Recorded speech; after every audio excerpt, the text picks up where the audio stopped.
For me, it's very important to see that relational constructionism is not a theory. It's a way of being. And what that way of being brings with it is an acknowledgement of multiplicity and difference without the need or desire to figure out which is right and which is wrong, but rather to accept the complexity of the world we live in.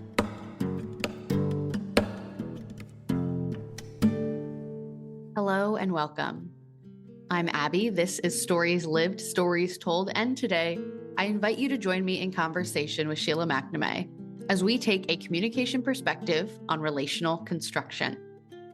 To take a communication perspective is to consider what we're making and how we're making it through our communication practices.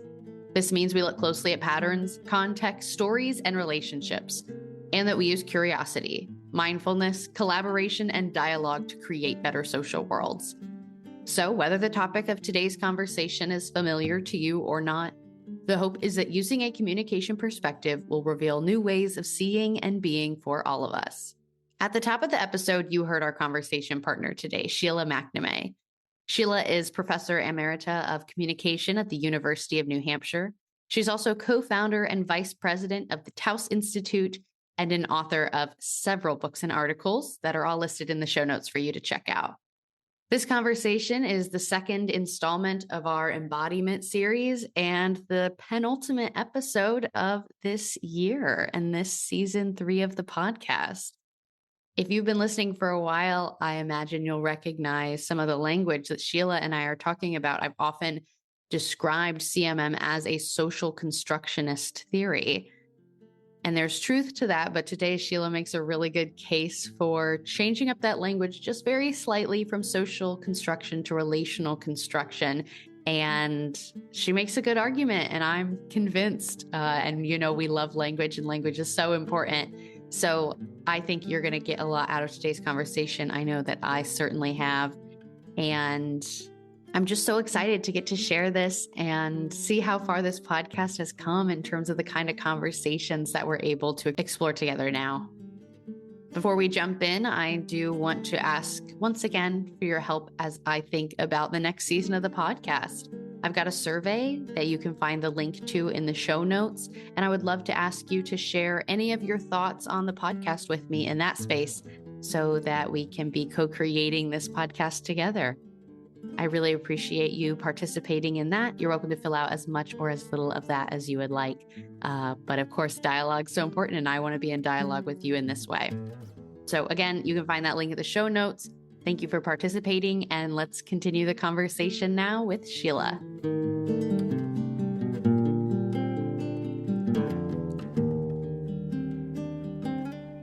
Hi, Sheila. Thanks so much for joining me for this conversation today. I've really been looking forward to this.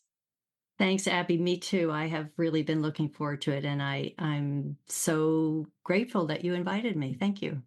I'm so grateful that you would want to come be a part of this conversation, and let's jump right in.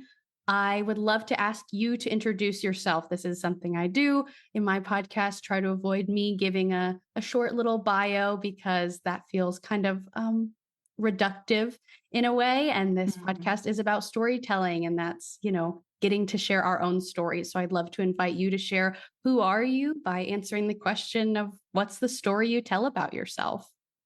Well, of course, I tell many different stories about myself. Yes. But given the context, we all know that context is important, right? Mm-hmm. Given this context, I would start by introducing myself as Barnett Pierce and Vern Cronin's graduate student. Yeah. Actually, also their undergraduate student, come to think of it. Yeah. I'm going to start there. I could go back to my family and how I ended up with Pierce and Cronin, but I won't do that, at least not now. But those days in the late 70s, and I left there in 1982 with my PhD, they were very exciting years. And we were like a team. Barnett and Vernon were just like Saturdays, we'd all be in the office, talking about ideas and really developing CMM theory at Mm. that time, the rules models and the hierarchy and reflexivity and all of those things emerged in those days. So it was a very exciting time to be working with them. And of course, another piece of that excitement was how important Gregory Bateson was to all of our conversations and social construction as well. So, all of those pieces are part of who I am, I would say. My own interests at that time took me in the direction of family therapy. I was interested from my own life, coming from a big family of 6 children, in the dynamics of families. It just Mm. sort of fascinated me. And being right in the middle of my family, I was always the kind of mediator, right? Yes. So I think that attracted me to family therapy. And I actually wrote my dissertation on the integration of CMM theory and Milan systemic family therapy. They were just such exciting days, but I think that moment set me on my path.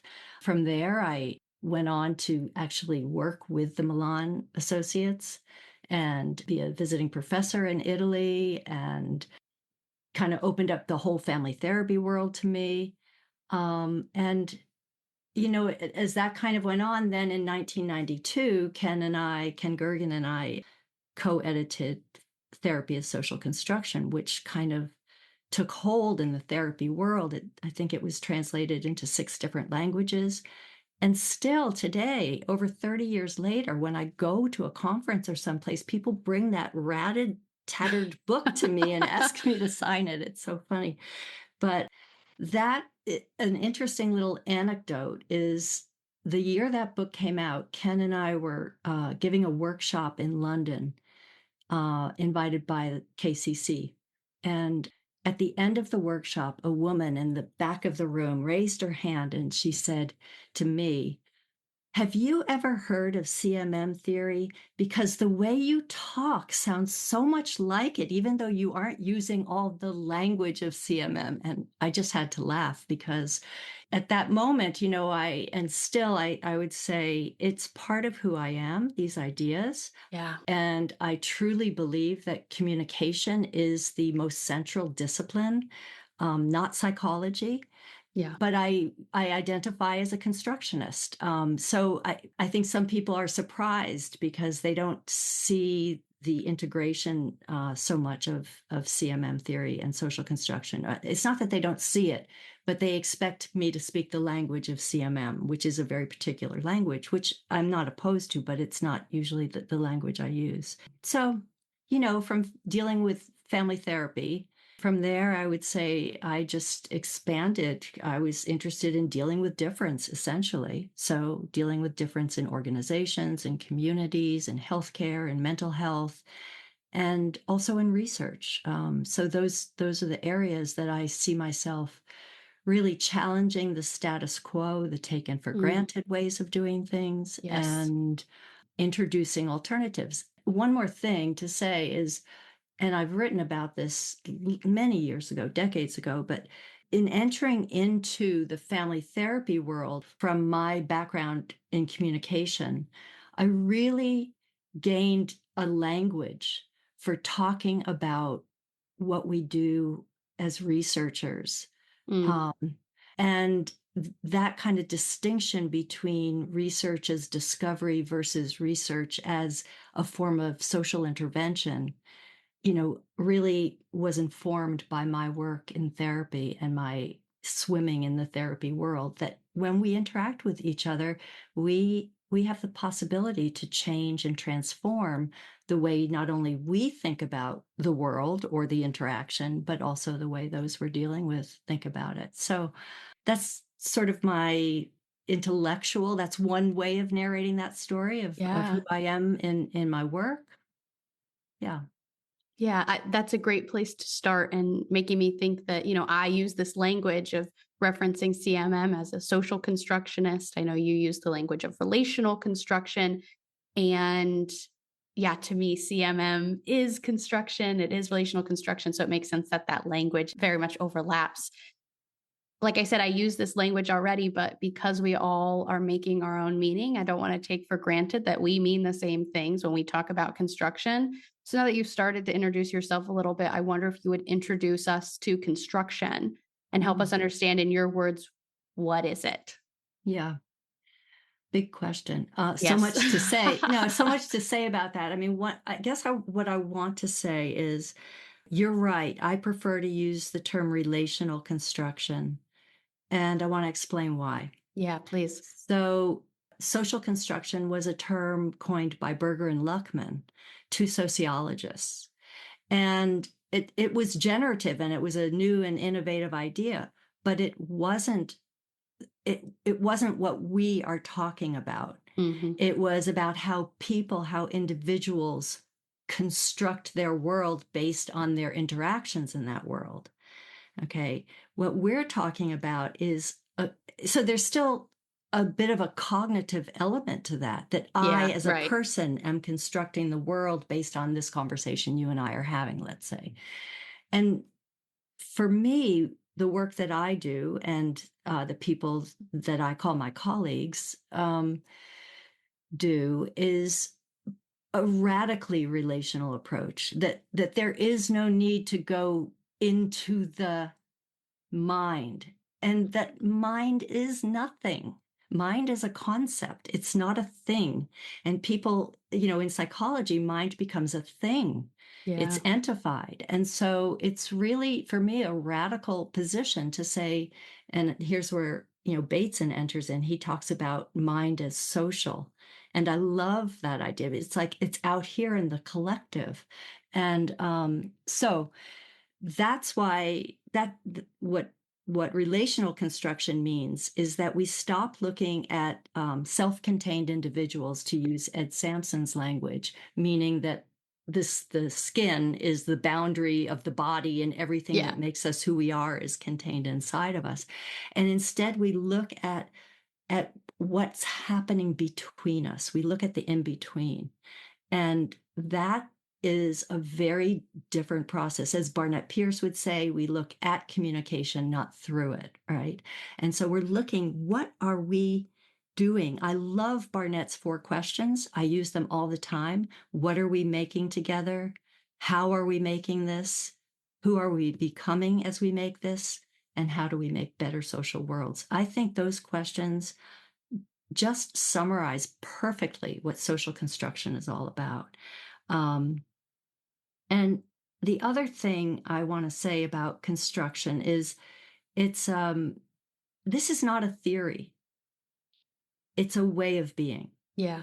And that is a radical difference, because when you place it as a theory, theories get pitted against one another. Hmm. Oh, I believe in psychoanalysis. No, I believe in cognitive theory or behaviorism or cognitive behavior, et cetera, et cetera. We go down that line.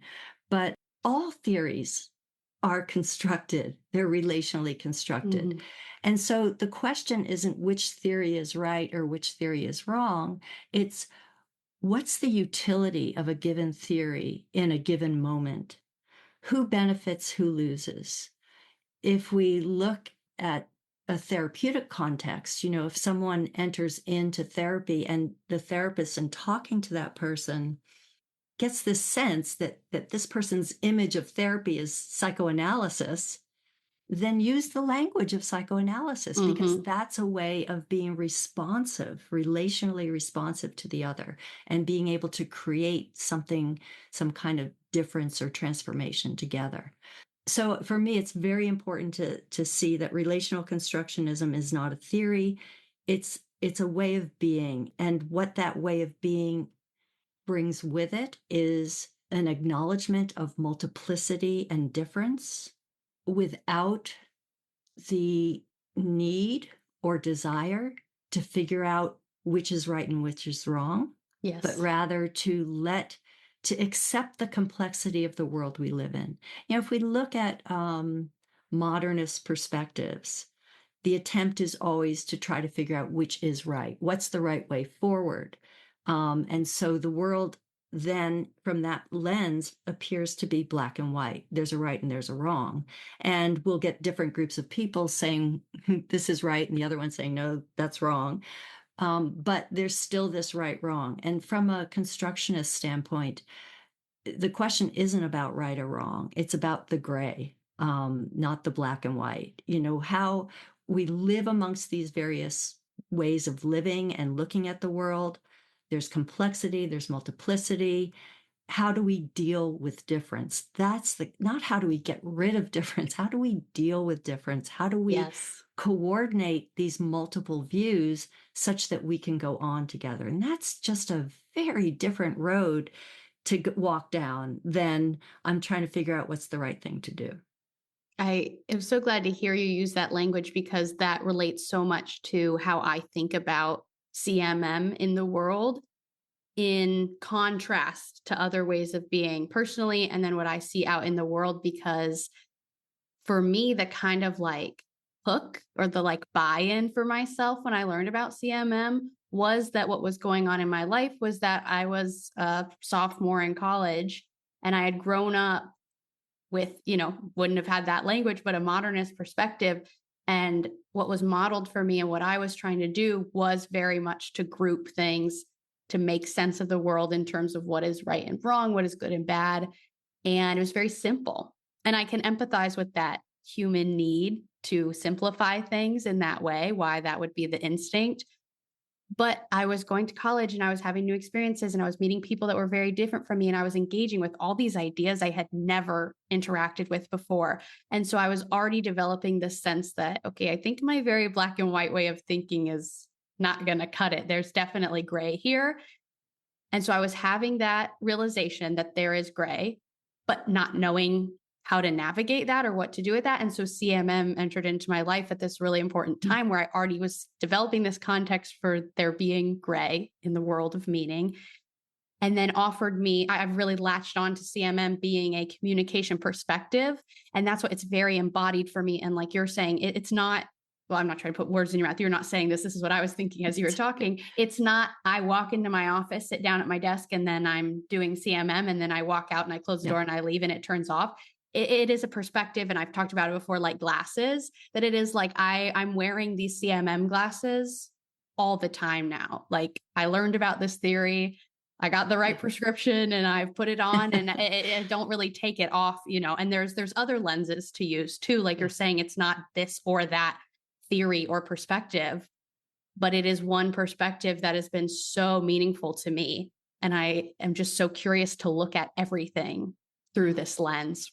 In addition, what that implies is that when you metaphorically put on those glasses, when you embody this way of being, this relational orientation or sensibility, shall we say, then, any theory you want to use, if you want to talk with someone, if you want to be an educator and you want to use behaviorism, go ahead, use behaviorism. You're not using it because it's the right thing to use. Right. You're using it because it's useful for the context, for the people you're working with, et cetera, et cetera. And so that kind of the ability to make those kinds of decisions are so critical, and they are not there. I have to say emphatically, they are not there in a modernist world. When you ask someone why are you doing that, or why this theory, they say because that's the way it is. Yeah. That's what's right. This is the theory. Okay, another Bateson quote comes to mind when he talks about any categorization is necessarily limiting. The problem is we cannot avoid categorizing. Yeah. We live in language, and every time we speak or act, and for me, that's language. Language isn't just words. It's all embodied activity. Absolutely. And when every movement we make, we've done one thing, not another. If I move to the left, I haven't moved to the right, or up or down, or forward or backward, and so we're constantly chopping the world up in everything we do. And the constructionist notion is to immediately engage in a self-reflexive moment and say, Is that the only thing I could have done right then? Is there Right. something else I could have done? Now, we don't need to ask that question every single Sure. day at everything we do. We drive ourselves and others crazy. But when we see the response of our actions in others and it's a surprise to us, it's not what we anticipated, that's when that self-reflexivity kicks in. How else could I do this? And often I find it's actually quite useful to ask and say, hey, Yes. I was trying to apologize to you when I said that, but obviously, whatever I said pissed you off even more. What could I do? Yeah. What would count as an apology in your world? And so we start negotiating meaning together, and that's that in between space that nothing I do has any meaning until you respond, and nothing you do has meaning till I respond. And so it's that in Hmm. between space that becomes so critically important. Yeah. So I think this stepping into this sensibility just changes the way we look at the world. I mean, it's quite liberating to not live in a black and white world. Yeah, I agree. And you're definitely selling me on that distinction that I maybe didn't fully appreciate before between social construction and relational construction. Mm. So I really appreciate that distinction in the language. And I'm going back to you use the words right at the beginning of what we take for granted. And that makes sense to me that using a constructionist perspective is a way to combat kind of what we take for granted. And it's so relevant to our communication in terms of how we learn to communicate, because the reason that I see a need for teaching CMM, teaching constructionist perspective, and using the language of meaning making and storytelling and dialogue and social worlds is because communication is in and of itself one of those things we take for granted. Like, we are Oh, yeah. all learning about communication as we grow up. We learn from our families and our social worlds and who we interact with in a very implicit way, and it's very unspoken sometimes, and so it's taken for granted that we'll just stumble our way into healthy communication practices. And having, even just done an undergraduate degree in communication, I'm already like, oh my God, we don't stand a chance. And so I remember, sitting in classes, like there's the one class that everyone has to take from communication, which is public speaking. Oh, I think yes. that's true at, maybe every Everywhere. university. Yeah, But right. I'm sitting in my introduction to interpersonal communication class going, this is the class that should be required across the board because this is what we all do. And we don't have these tools, and they're right here. And people Yeah. like you have done research and know, kind of like we have some, not answers. Maybe I don't want to act like we're answering the question, but have developed ways of looking at the question, have developed various responses and ways to think about things and ways to be in the world that are really, really helpful. Yeah. And they should be accessible. So that's kind of where I feel like I enter into this work, in that like question of accessibility.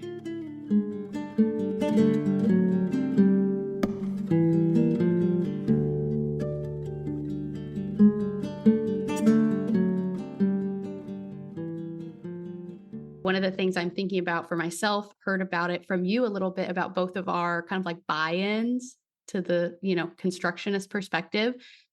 And you referenced that when you wrote about construction in 1992, that it was kind of immediately, and maybe that's a sweeping generalization, not for everyone, but it clicked for people, a lot of Mhm. people. So I'm curious to know, in your experience, what have you seen from other people? What's their buy-in that makes people say, "Oh yeah, this resonates with me"? Yeah. That's a good question. For some people, it's like putting name to a way of being that they have had all their life. Yes. I mean, I've had so many students say, "Oh, yeah, this is exactly, this resonates with the way I live my life." And I Yep. think for me as well, as back to what I said earlier about being a middle child and kind of, it wasn't just the middle child, it was also in high school. I was one of those weird people that had like the athletes as good friends and the most popular people as good friends and the hippies as good friends. And I was always so anxious because I these groups could not come together neatly. But for me, there was no problem with being with all these different groups. And so for some people, I think it's a natural, there's just like, okay, this makes sense to me. For other people, I have found it's just a liberation Yeah. from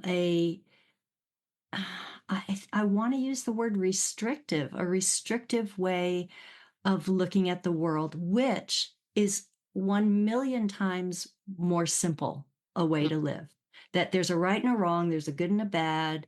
You don't have to question it. You just do as you're told. But there's some discomfort in not being able to be creative and not being able to think outside of the box and not being able to resolve your own conflicts Yeah. because you're so tied to your truth and the others from your perspective lack of truth, right? Mm.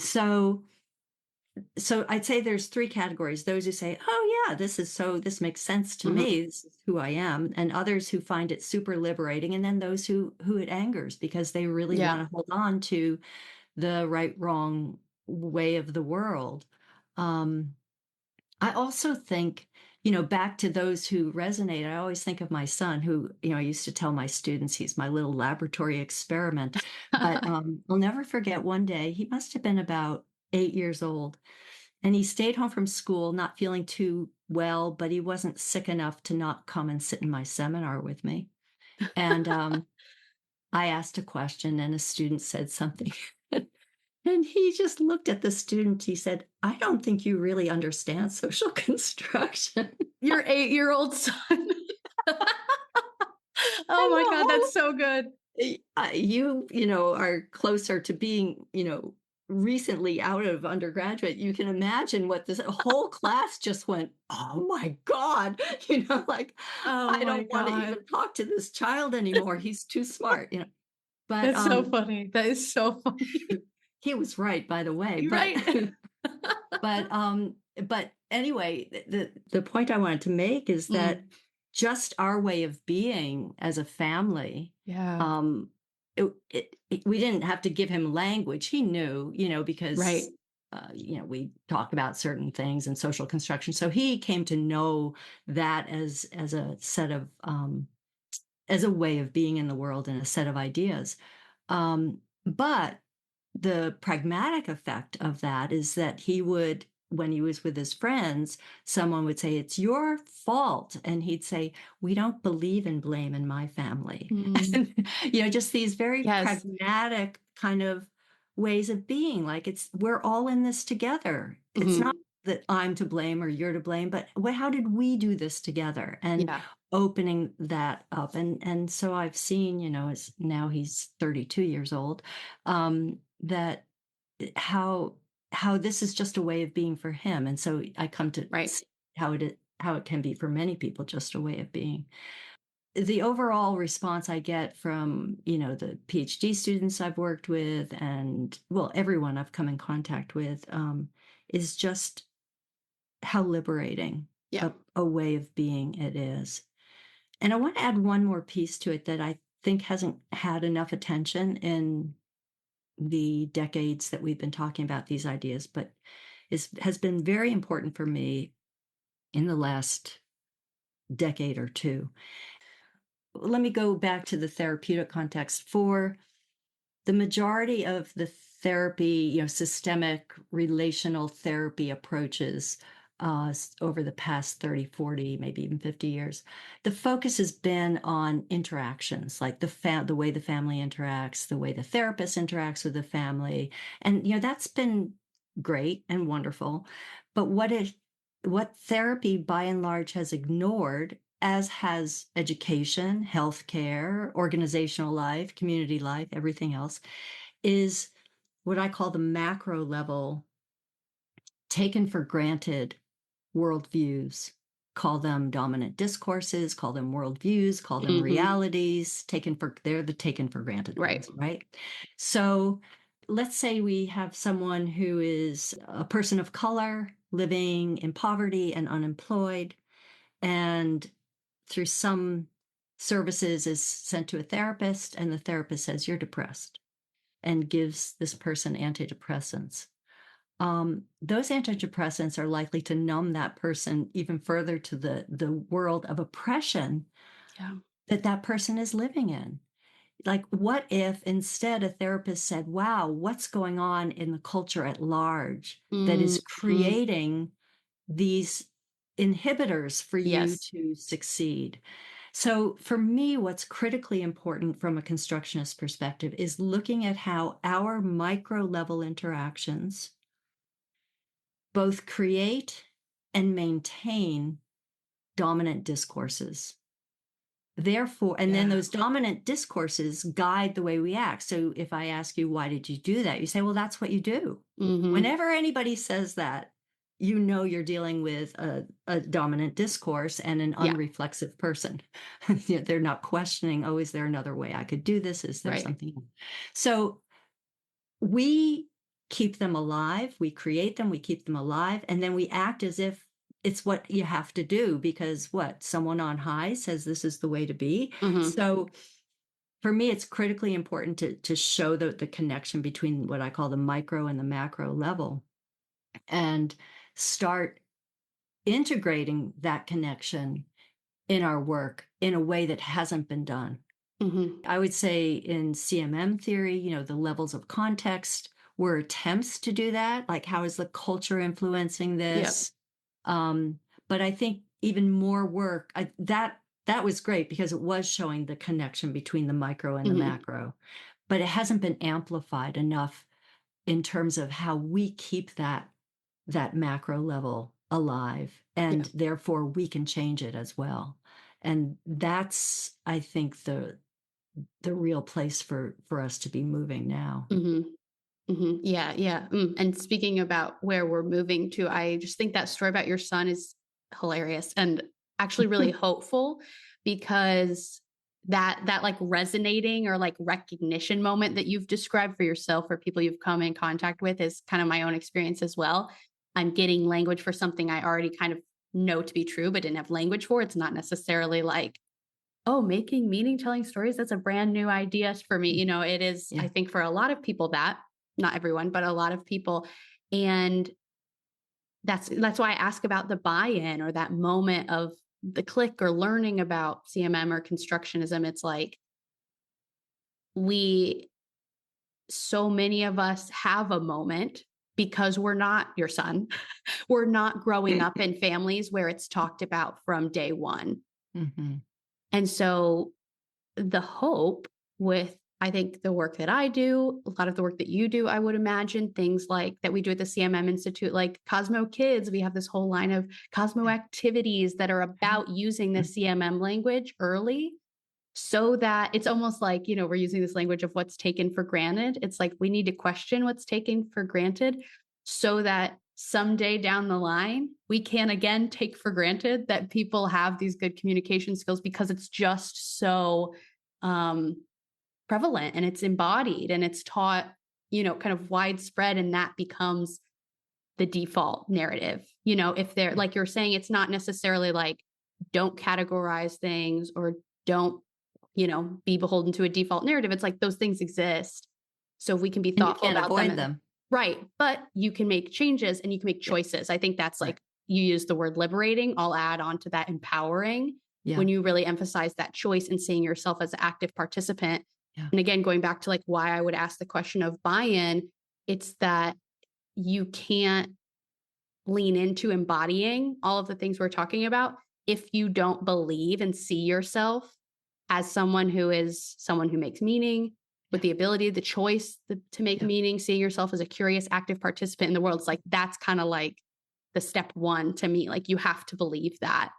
And that's a new Yeah. idea for a lot of people. For a lot of people, Yeah. I think you hit the nail on the head. And, I feel I'm retired now, have been retired for 3.5 years, but I feel for the 40 years I was a university professor, I had the most privileged position in the Mm, world because to be able to share these ideas with 20-year-olds and open up a whole nother world. What a privilege. Yeah. And not to say that everybody liked the idea. Certainly, I had some pretty angry students who didn't like Mm. me at all. but I have to say there were very few in that Mm. category. And it's unfortunate that the dominant discourse in the West that we are raised within is this neoliberal individualist discourse that is we see it in the elections that just Yes. happened, that it's about me and what I want, and it's not about the greater good. Or if it is about the greater good has to be what I want. Yeah. Right. Right. And so there, you can't separate out that selfish kind of impulse. Hmm. And we can't blame people. I mean, that's the Yeah. go-to way of talking Right. and being in the world, and everyone's raised that way. You have to be competitive. Hmm. You need to work hard and don't let others uh, make you go astray. And uh, it's what would happen? What kind of world would we live in if everybody started from the get-go, from the time they could talk or even Hmm. before then, to say, we need each other. We need each other to make things happen. What kind of good things do we want to make happen? And how can we do that together? So Hmm. it's just such a contrast, I think. Yeah. And it's, I think, probably always been a really important question, feels now more than ever. This question of being in dialogue with each other is kind of some of that language that I'd use to describe, or another way to say what you're already talking about. Yeah. And as you talk about, being a professor and having that honor, I'm curious to know if you have any stories that you could share from being a professor, from doing research. You've done a lot of work as a consultant. You've been in, countless spaces. So I'm sure you have many stories.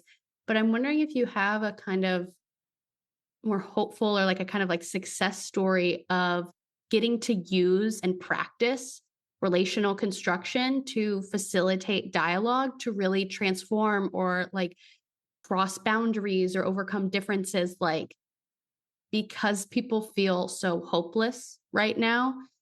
And again, kind of going back to that, like, you have to see yourself as someone who can create change and as someone who has choice. And you have to see your social world as something you can affect. I think these stories are so, so important to hear.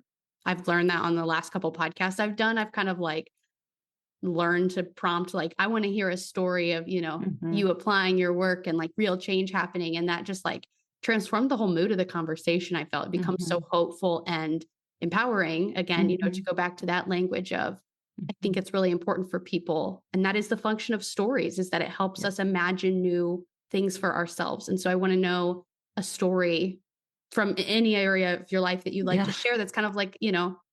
success story, quote unquote, Yeah. Yeah. of applying and practicing relational construction. I can think of so many. Yeah. But let me start with one that really touched me deeply. I was teaching a seminar in dialogue and social transformation. And I think there were maybe 20 students. And it was a moment in time. It was in the 90s. And it was a moment in time when whenever there was a athletic competition, maybe the World Series, Mhm. maybe is it normal for people to refer to the Frozen Four? I'm not a sports person, so Don't know what that is. I'm not a okay, sports it's person either. hockey. All So. right, Okay. it's Okay. hockey, but I don't know if it's just a Northeast hockey thing. But anyway, like Okay. the finals of hockey, and hockey's Okay. huge where I Yes. live, right? So what would happen is the students would get absolutely out of control, and in the fraternity houses that are Mm, just mm. off campus, I guess, but close enough, and then downtown and everywhere, they would start.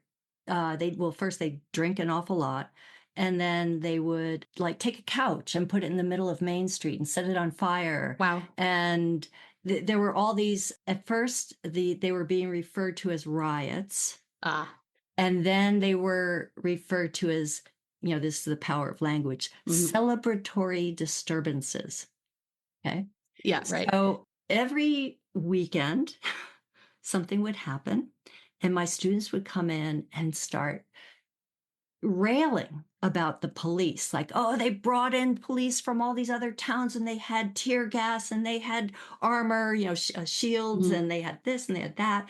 And they would like just rant about the pigs. And I would say, hey, you guys, what are we talking about in this seminar?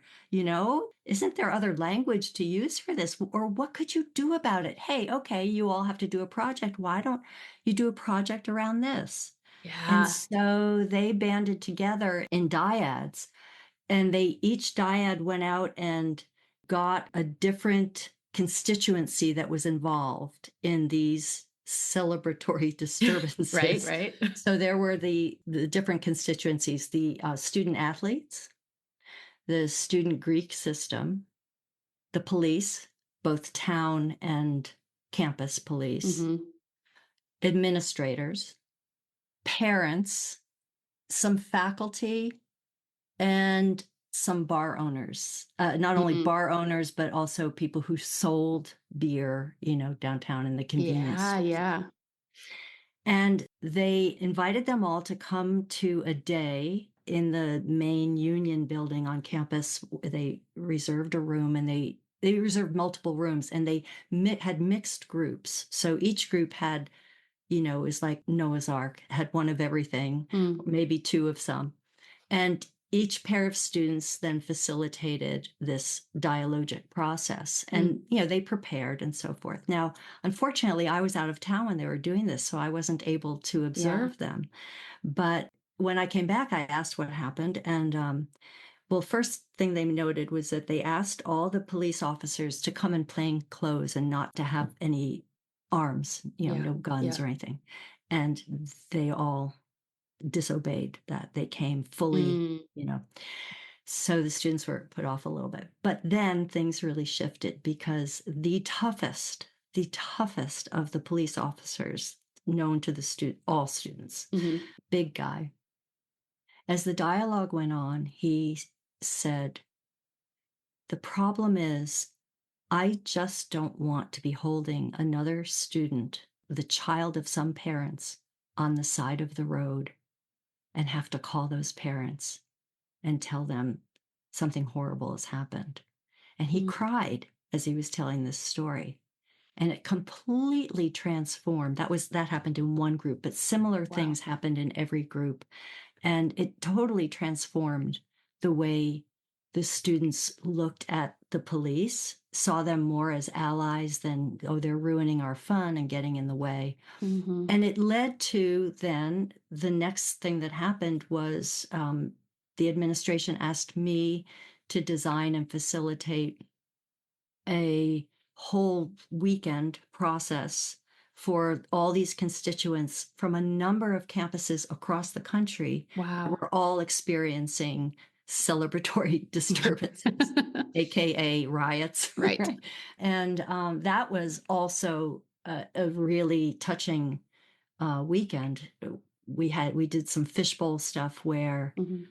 people were listening to the police officers talk. Again, for some reason it kind of came down in all of it, not just to the police officers, but that was what touched everybody the most.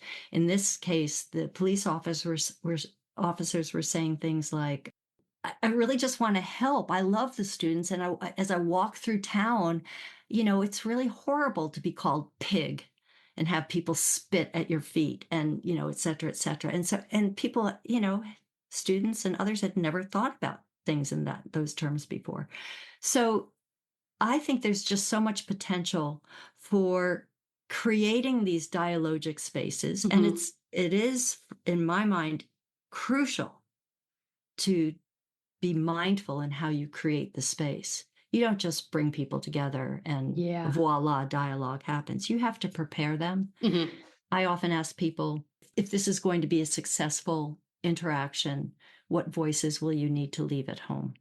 Mhm. And, give them thought provoking questions. Which part of you do you want to show up here to be, to argue your position in a way that others can hear it? All Yeah. sorts of things like that. And ground rules and all of that kind of stuff. But that it's so powerful when that happens.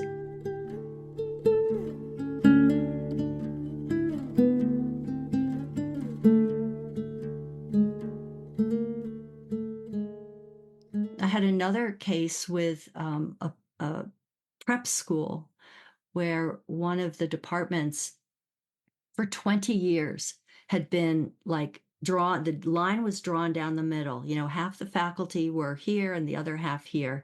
And as new, very young people, sometimes people fresh out of an undergraduate degree came to teach at this school, they were, sucked right into one side or the Yeah. other. And this had been going on for years. And I actually was invited under false pretenses. So the head of school, the principal, had sanctioned each department to have a serious look at their curriculum and reform it, bring it up to date and so forth. This department had decided that they were going to do that some weekend on a weekend retreat in November. But in May, the request came to me, would I come and work with them under the guise of revising their curriculum, but really to Wow. make them like each other or That's get so along. sneaky. Wow.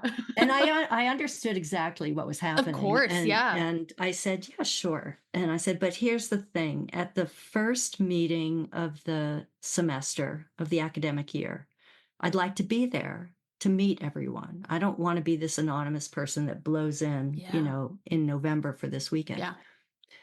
So there I was, and there's about 25 people, and I'm introduced, and immediately people start saying, well, who decided to invite her? It's like, Uh-huh. and so that I expected that, and yeah, so I caught the vibe, and when I was given a chance to say a few words, I said, I would really, I'd like to have a conversation with each of you if beforehand, if you're okay. I don't want to give you more work. I don't want to burden you, but my job isn't to make you guys like each other. I just want to help you get done what you need to get done. So if you're willing to talk to me, put your email here and I'll write you a letter. We'll set something up. And everyone signed on. And as I was driving home, I remember thinking, because my academic department was very fractured at the time as well. And I was head of the department. So it was really difficult. And I thought, wow, if some stranger came in and said they wanted to talk with me alone, I would be very suspicious. Mm. So that was good. That was a good reflection, because I came home and sat down at my computer and wrote a letter to everyone. And I said, here, you probably have some questions about what I might want to talk to you about. So I'm going to add to this a list of questions. It's not homework. You can throw them away. You can look at them, but not respond to them or whatever. But I just wanted you to know the kinds of things I want to know. And then the questions I wrote were mostly self-reflexive and appreciative questions, like things like, how would you describe yourself as as how would you describe your contribution to this department? And how do you think others would describe your contribution? And Yes. it was a page full of questions like that. Well, when I met with each person individually, the first thing I said was, we don't need to talk about those questions. What do you want me to know? And it was a free for all dump from each and every person. I got to hear the most scandalous things about others. And at the end of every interview, some, going 2 hours, I said, I really want to thank you for trusting me with this. And every single one of them in some way said the same thing. They all said, but you told us we could trust you, as if that, that was Wow. just taken for granted. So I Wow. think the effort to make a personal contact allowed them to trust me, right? Yeah, right. And I promised that I would kind of abstract the issues that people had on their mind, but not detail it so that, things could. Right. And so then I worked with a subgroup to design the weekend that's really about the curriculum, but of course we're really doing it in a way that allows them to work together. And the day before we met, I sent them a note and I said, I'd love for you to think about this question, because this is how I want to start. I want you to share with everyone what brought you into this discipline. So it took a couple of hours because 25 people having these stories that were very Mm. touching. Like, Oh. I was a dropout, and I had this one teacher who gave me this book, and it just turned my whole world around. And, story after story after story, and they were laughing, they were crying, and what they realized is, despite all their differences, they all loved what they were doing. They Mhm. loved what they were teaching. They loved teaching itself. They saw it in each other. They saw themselves in each other. Yes. And then, we went on and did the weekend, Uh-huh. and there were little disruptions, but they did the work. And Yeah. actually, I think taking this approach, a relational constructionist approach, being dialogic, I always feel like I know things are working well when I hear someone say, "Why are we paying her? She's not doing anything." That's, Yeah. then that is exactly what you want, Yeah. that people can do it themselves. Mhm. They just need a little help in creating the context Yes. and preparing themselves to bring a part of them that holds on to their beliefs tenaciously, but acknowledges that others also have the right to hold on to their beliefs tenaciously. Wow, those were such wonderful stories. So thank you so much for sharing. And one thing I want to kind of maybe a thread between those that I want to pull out of that is, well, what I'll say first is, not everyone is in a position to get to consult or be, feel like they get to make, kind of facilitate dialogue or, be in conversation in these kind of larger spaces. But what I would like distill out of these stories that I hope that everyone could know that they could take from what we're talking about into their lives and relationships is this so simple. It feels like, and so hard, this meaning making. And specifically that if we acknowledge that we are all making meaning, and so it's going to be different between us, that doesn't have to be left up to guesswork. And that's one of those, like, I think really important truths of a constructionist perspective is that you can say the words, "Hey, this is what this means to me, and Mhm. I'd love to know what it means to you." Yeah. And you can offer that your own Yeah. meaning and you can invite other people to share their meaning. That feels like a kind of very simple way to describe what you did, what happened in both of these stories. And that can happen every single day. Like you said, you can't every second of every day or in every single interaction be like, let's pause and talk about where we are and what we made and da Yeah. da da. But in moments of conflict, tension, especially, that can be so, so powerful and transformative. Like that's, kind of prompted with the word transformation. And Yeah. I think those stories really, really exemplified something that sound truly transformative for the people involved.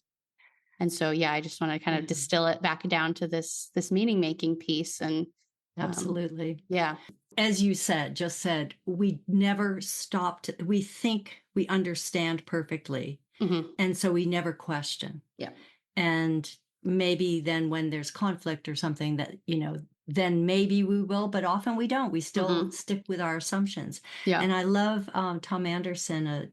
He was a Norwegian family therapist. He would always give the example, if somebody says, "I'm so depressed." Now, most people would say, "Oh, really? You are? Okay. So let's see. What shall we do about this?" mm, For him, he would say, "When you look into the word depression, what other words do you see?" mm, So he's not willing to accept that his sense of depression is the same as the person he's talking with. yeah, wow, And we don't do that. And I mean, for good reason, the conversation would be highly complex if yeah, every word, well, what exactly do you mean by yes, this? Like the little child that says, "Why, why, why, why, why, yeah, why?" But in critical conversations, those kinds of questions are critically important. hmm, I'm not sure what you mean by that.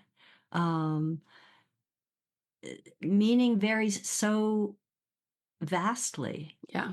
And and the other thing that's such an important piece to me in all of this is that when we confront difference, agreement should never, ever be our goal. Mm.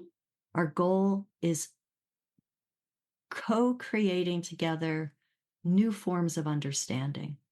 That Yeah. doesn't mean I agree with you. But, Yes. if I can understand, let's say you're a white supremacist. Sorry, but um, and I am just like to the bone, opposed to what you stand for.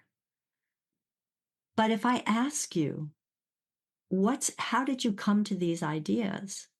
How did you come to this way of being in the world? And I hear a story. I can never tell you that your story is wrong. I can disagree with your position, but now I also understand your position. And, I get this question a lot when I'm talking about dealing with conflict, and people say, yeah, but what about Nazis or white supremacists or this or that? And, I think it behooves us to reach for some story. It doesn't matter if it's true or not, but some story that allows us to engage.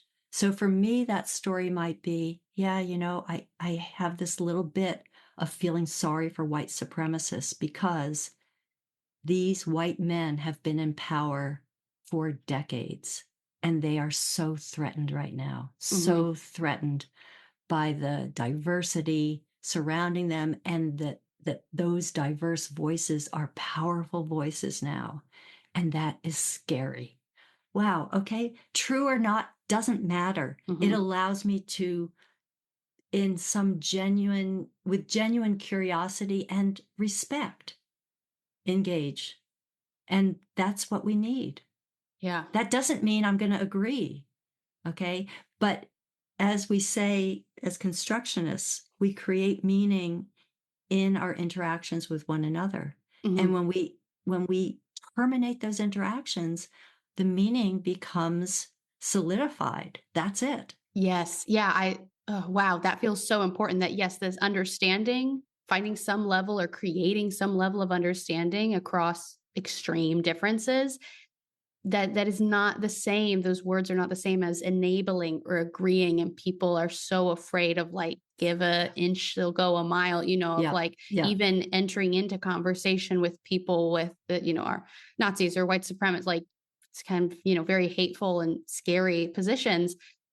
But it's, to me, so much scarier not to engage, because like you're Right. saying, if there's no dialogue, if there's no conversation, then there's certainly no, it's like, Right. it's scarier not to engage. It should be, Right. scarier not to engage, but we're so uncomfortable and we so don't have the tools to Right. navigate really challenging dialogue like that. Not all of Right. us have the tools, we're not taught that. And so, yeah, No. it's, Yeah, we're not taught that at all. But yeah. the other thing to keep in mind is that every position, every belief or value is coherent for those who have it. And Mhm.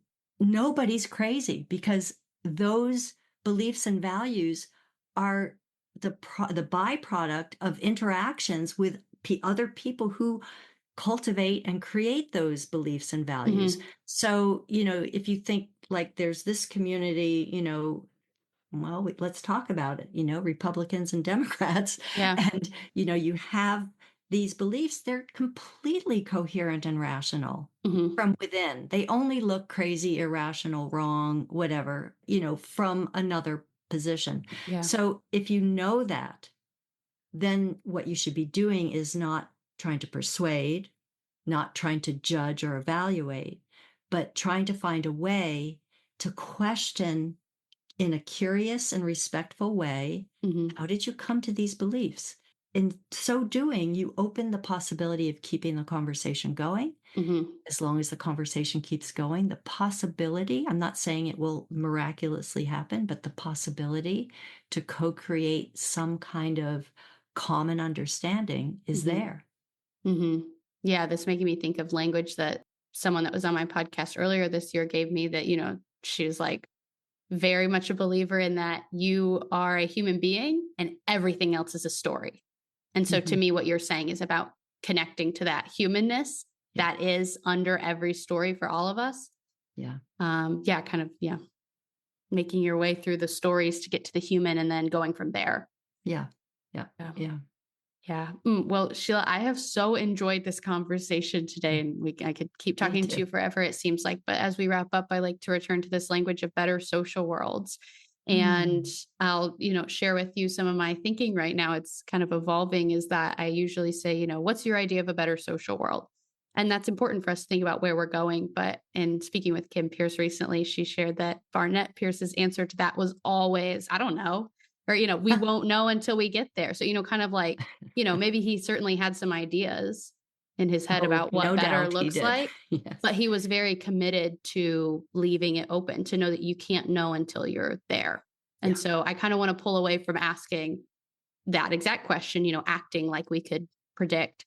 But Yeah. I do want to use this language of better social worlds to say, what is it about relational construction that makes it feel to you that that is part of our creating better social worlds? Yeah. Two things come to mind. One is learning to deal with difference, like Yes. to Mm, accept that difference is part of the human condition, and we should stop trying to obliterate difference. We are never going to have a universal set of yes. beliefs and values. Never. We never had, and we never will. Um, that would make a better social world if people recognize that. And I think also um, a movement away from our uh, premium on ourselves and individuals, and more of a premium on community, Yeah. living in community. Mm, that's a great answer. Thank you so much for sharing that. Thank you so much for your time. I've really enjoyed speaking with you today, Sheila. Thanks, Abbie. I have as well. Thank you so much.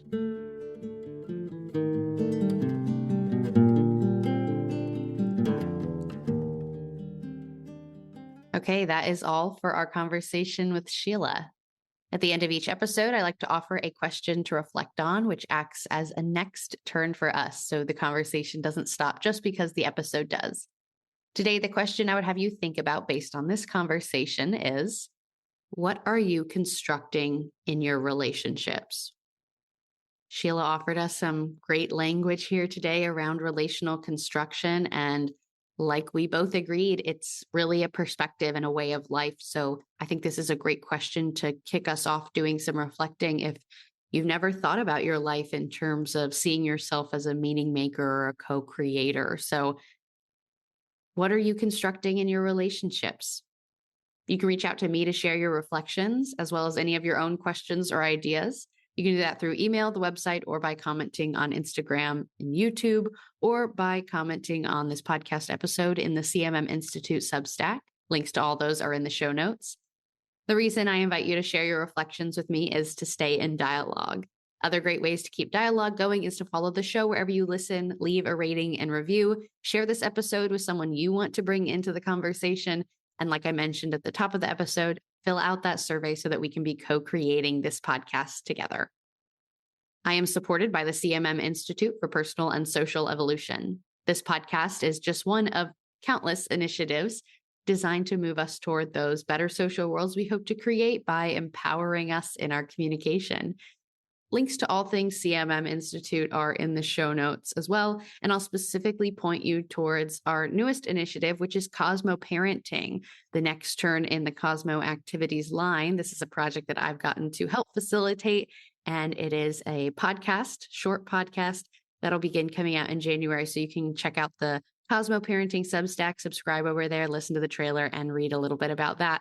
So whether you're a parent or someone in your life is parenting, we'd love for you to check out those resources and, again, share them with someone you want to invite into the conversation.